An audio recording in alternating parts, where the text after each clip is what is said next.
The Calgary Flames, since Craig Conroy has taken over, have been one of my favorite teams in the NHL. Not only did they have a really great season last year that nobody expected them to have, but they also have just drafted so much fun into their system, and I am all about it. It seems like Calgary is just going full send into risk and offensive upside and just fun. And this year, it's no different. And leading things off, they took Cole Rashny at 18. I had such a hard time with Cole Rashny this season. Not because I didn't like him, but because I liked him so much. Cole Rashny is so admirable, and ever since I've heard him do interviews, I love this kid more and more. He just seems to have his head on straight, there's a personality with him, and I just love the way he plays hockey. He is aggressive, he's calm but collected under pressure, he's a player who can make plays under pressure and grind things down along the boards. He's a really creative playmaker with some really good finishing ability as well. It's just that he is not the best skater in the world. He's a little bit limited in his raw sort of pace of play and energy, and the defensive game is really IQ based and not really that physical overall. But the big thing too is how that all combines with the fact that he is a little bit on the smaller side, and I think played his best hockey up the middle of the ice as a center this year, and projecting him as an NHL center is a little tricky, so projecting him as a winger when he hasn't really done that a whole lot, at least in my viewings, is also a little bit tricky. But I still just watch him play, and of all of the players this season, I finished a game of him and almost always was like, God, I want this guy to be a thing. If I were throwing caution to the wind and just looking at the players I enjoyed watching the most this year, Cole Rashny was and could have been in my top 15, maybe top 12, and I think Rashny does a really good job gluing a line together. It's just going to be a question of can he do it in the NHL. He's going to college, so he's going to have a great experience learning how to do that in a middle ground before he goes to pro hockey. I love this swing. It's a really good pickup. I had him ranked a little lower, but I'm just a little more skeptical of his NHL likelihood as a top 20 pick. But I do not disrespect any team willing to take a chance on Rashny in the range that Calgary took him. Then at 32nd, they took a player who I just adore in Colin Potter. I had Colin Potter top 5. I think Colin Potter plays a style of play that not only is very valuable in today's NHL, but Colin Potter is going to make it very difficult for people to slow the game down against him. He is, in my opinion, one of the best skaters in this draft class. He is unbelievably quick, unbelievably explosive, and has skill level to go along with that speed and pace of play. You may look at his statistics from Arizona State University and see more goals than assists, but historically speaking, that's not necessarily always the case with him. When I watch Colin Potter, I see a player who tries to make plays for people, but they're just not finishing them, or they're not in the right spots, or they're just not keeping up with his speed. I imagine that might change now that Arizona State is adding guys like Ben Keevan to the picture. So for Colin Potter, I would expect a good return to Arizona State University this year. I know that there were questions about his IQ and some of his ability to make reads and everything, and I agree. I think his under 18 tournament, I was really frustrated watching him play because he really seemed to be that give me the puck and I will do the rest myself type players, which is good when it works.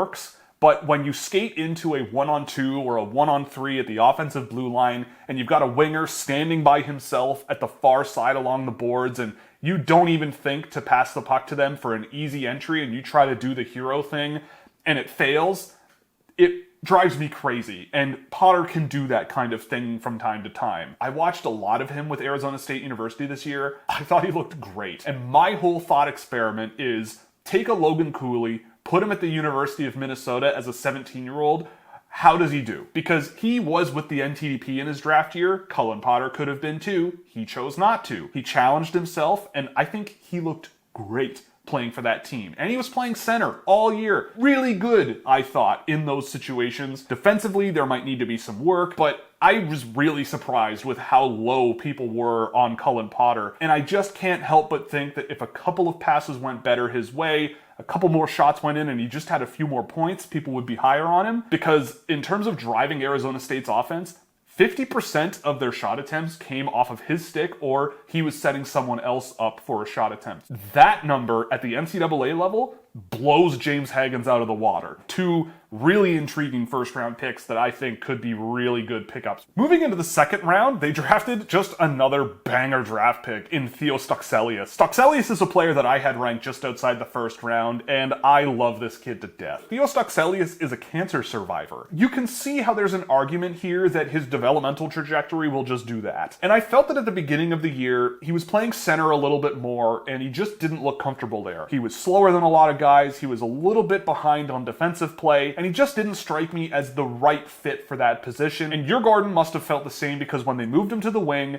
boy did he start to come alive. There were some games where I sat back afterwards and went, I think he was dominant in that game. All of it was done at the junior level, so you have to keep that in mind, and he did have a very, very highly powered offense around him. He was the source of a lot of it. Really, really intriguing package of size and skill, and the willingness to use it one-on-one. This is a guy who was like dangling around defensemen like he was 5'9". Not maybe the fastest guy in the world, but his skating stride is good, and I feel like the stronger he gets, as long as he doesn't slow down, I think he's going to have a hugely positive developmental trajectory. He's young for this year's draft class, and at 54th overall, when you've already got Rashny and Potter off the line, I'm happy with Stoxelius. I think those first 3 picks for Calgary, we might look back and go, banger, banger, banger in 5 or 10 years. Stoxelius, I think, has the furthest way to go, but the floor to ceiling change on him from now until the end of his development path could be enormous. And honestly, from the start of this year to the end of this year, I really felt Stoxelius took some really good steps. At 80th overall, Calgary drafted Macio Phillips, and I've seen Macio Phillips a lot this year, and I was not a huge fan. He is a big physical defenseman, and I don't see a tremendously threatening offensive player here, but he is a decently mobile player for a big guy as well, and certainly is willing to use his physicality to his advantage. He just never really crossed my mind as a player that brings enough to the game now where he was going to end up on my list. As the 4th guy you draft, I totally understand the logic of taking a guy like Phillips, but based on what I saw of him this year, I felt that there were other defensemen further along. With all the fun there is to be had with the 2025 Calgary Flames draft class, I can't believe I have forgotten about Ethan Whittenbach. Whittenbach went 144th, and I really liked this player. He was on my watch list at the end of the year. He was flirting with my list on and off, and I do feel like there is a really good offensive game to capitalize on. He's another one of these guys that I feel relatively confident will at least become a good college player. There's a lot of skill, some really, really good finishing ability, a really good ability to sort of carve through a layer of defense, even if the situation is a little chaotic, and I value that.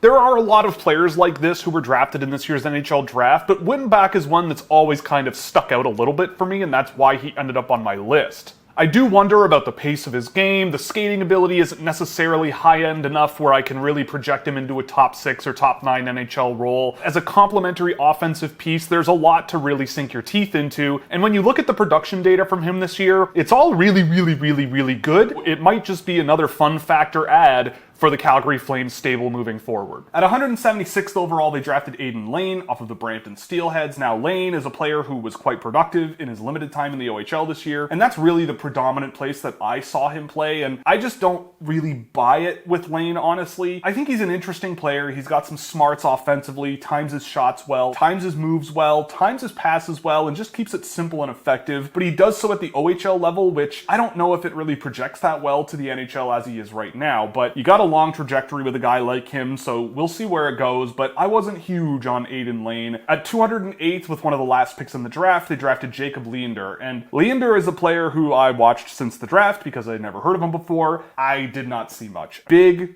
lanky, young defenseman. Maybe he turns into something, because I didn't see anything that really sort of drew me to him in the games that I watched. And Yad Matvenko at 211th. Matvenko is another Reentry player this year who got picked. I didn't mind what I watched of him since the draft, checking him out, and do I see an NHL player there?